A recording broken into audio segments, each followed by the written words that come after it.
L'Albanie est un des pays européens les plus méconnus. Il est vrai que sa longue occupation par les Ottomans, son indépendance balbutiante et tardive, son isolement pendant 45 années sous un des régimes communistes les plus fermés du monde, l'ont pour ainsi dire mis en parenthèse de notre histoire européenne commune. Pourtant, les Albanais n'ont pas échappé aux passions politiques qui ont agité l'Europe dans les années 20, 30 ou 40. Indépendante en 1912, l'Albanie, en plein chaos durant la Première Guerre mondiale, échappe de peu à la disparition en 1918 à 1919. Finalement, en 1919, une conférence internationale réaffirme la souveraineté de l'Albanie et l'inviolabilité de ses frontières initiales.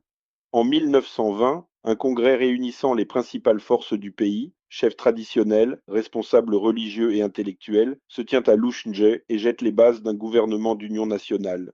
Deux figures émergent de cette réunion, l'évêque orthodoxe Fannoli, qui prend la tête du gouvernement, et le jeune Ahmed Zogou, héritier d'un puissant clan féodal de la région montagneuse du Mati, qui devient ministre de l'Intérieur.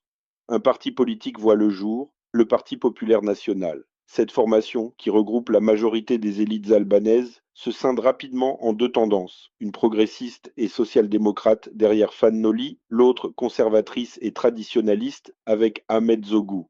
Devenu Premier ministre en 1922, Zogou échappe de peu à une tentative d'assassinat avant d'être renversé en juin 1924 par la gauche albanaise et Fannoli.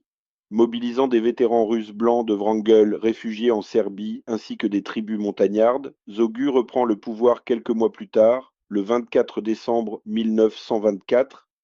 Président de la République en 1925, il se proclame roi en 1928 et règne sous le nom de Zog Ier. Même si le personnage peut apparaître fantasque, il sert de modèle à Hergé pour concevoir l'image du roi Muscat XI dans le sceptre d'Ottokar. Sa volonté de moderniser l'Albanie est bien réelle et il obtiendra d'ailleurs de vrais succès.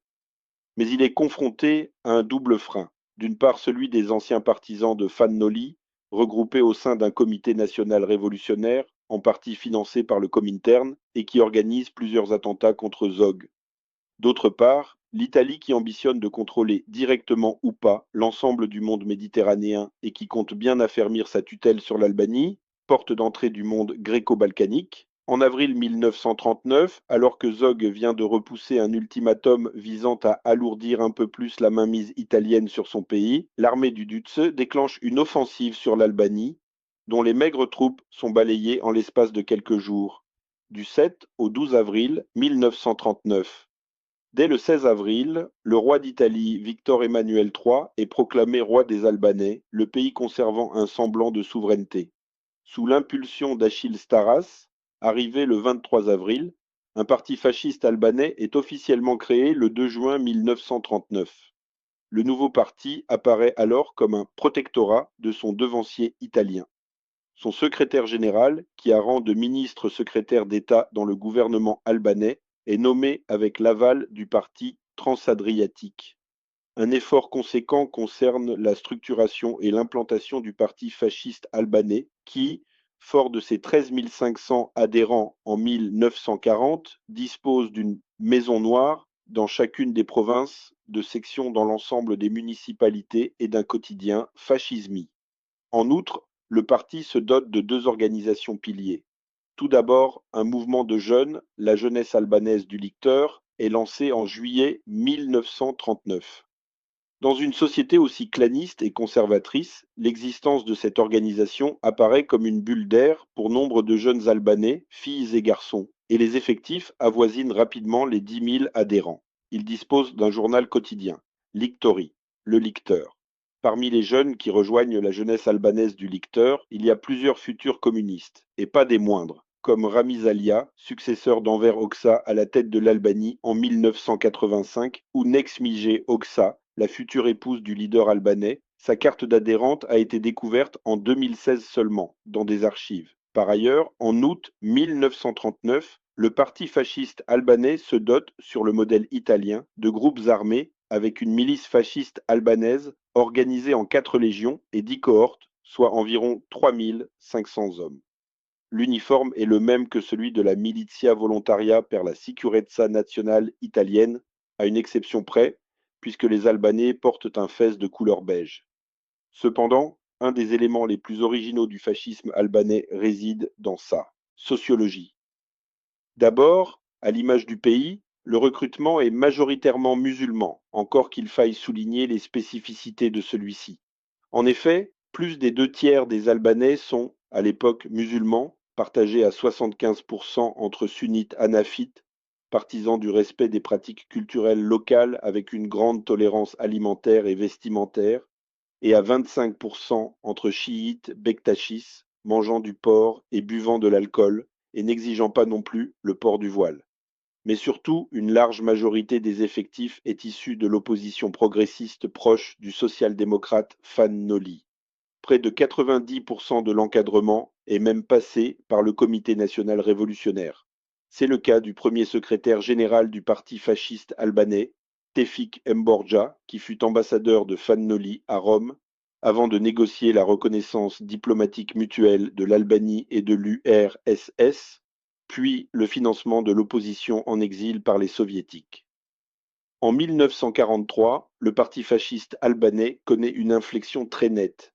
Avant même le renversement de Mussolini en juillet, le nouveau secrétaire général, Malik Bey Bouchati, et le chef de la milice, le colonel Bib Mirakaj, tous les deux anciens du Comité national révolutionnaire, décident de fusionner le parti, la milice et la jeunesse au sein d'une même organisation, la Garde de la Grande Albanie.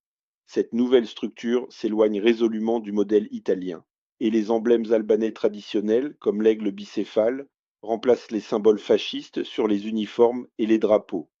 Le journal change aussi de titre pour devenir Tomori, du nom d'une montagne albanaise. Lors de la chute de Mussolini, Malik Bey Bouchati appelle les membres de la garde à favoriser l'arrivée et l'installation des Allemands en remplacement des Italiens.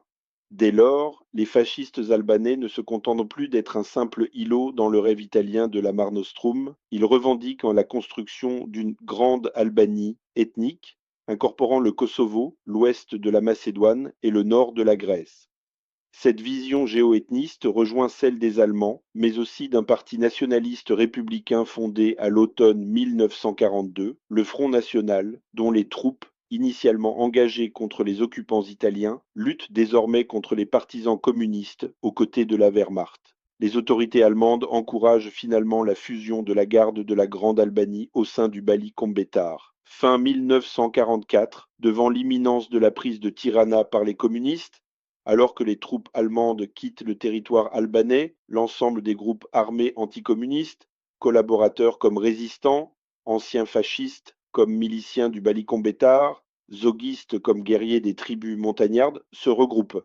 Leur lutte armée continuera jusqu'au début des années 50. La plupart des dignitaires fascistes albanais seront exécutés par les communistes en 1946. Ceux ayant écopé de peine de camp seront éliminés dans les années 50. La guerre froide aidant, la CIA en recycle quelques autres qui participeront ensuite aux différents comités anticommunistes organisés en exil. Plus aucun parti en Albanie ne se réclame aujourd'hui directement de cet héritage politique. Les SS albanais. À la fin de l'automne 1943, les Albanais du Kosovo et de Macédoine, regroupés au sein d'un comité nationaliste baptisé Deuxième Ligue de Prizren, proposent aux autorités allemandes la création d'une unité SS albanaise. C'est le président de la Ligue, Bedri Pejani, qui initie le projet avec Joseph Fitzthum, envoyé spécial de Himmler. Pejani est non seulement un ancien membre du Comité national révolutionnaire, mais il a aussi été agent du Comintern, puis membre d'un petit groupe communiste à Tirana en 1937. De ces tractations naît en mars 1944 la 21e division SS, dite Skanderbeg, du nom du héros national médiéval albanais. Forte de 6500 hommes à son apogée, surtout issus du Kosovo, cette unité est essentiellement engagée contre les partisans yougoslaves. Bien qu'officiellement dissoute en novembre 1944, les derniers débris de la division disparaissent dans les combats sur l'Oder au sud de Stettin en mars 1945.